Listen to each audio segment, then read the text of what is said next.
Welcome to our comparison video where we dive into the features of two popular dashcams, the GKU dashcam and the OVAMAN K600. Both of these devices promise high-quality recording and advanced functionalities, but which one truly stands out? In this video, we will explore their specifications, pros and cons, and help you make an informed decision.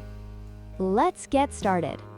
When it comes to screen size, the OVAMAN K600 features a 3.59-inch IPS screen, providing a clear view of recordings and settings.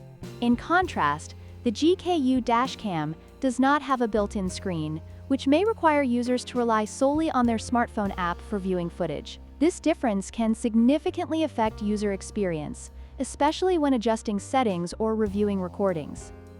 In terms of storage, the GKU dashcam comes with a generous 64GB SD card, allowing for extended recording time before needing to overwrite old footage. On the other hand, the OVAMAN K600 includes a 32GB SD card, which may fill up more quickly, especially with high-resolution recordings. This is an important consideration for users who plan to use their dashcam extensively. Another key difference is GPS functionality. The OVAMAN K600 is equipped with built-in GPS, allowing users to track their location and speed, which can be crucial for insurance claims or legal matters. In contrast, the GKU dashcam lacks this feature, which may be a drawback for those who value location tracking in their recordings.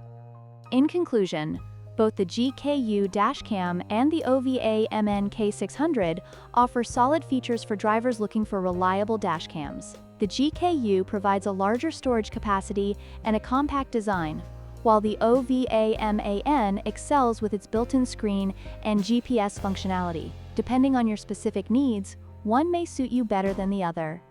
Don't forget to like, share, and subscribe for more comparisons and reviews.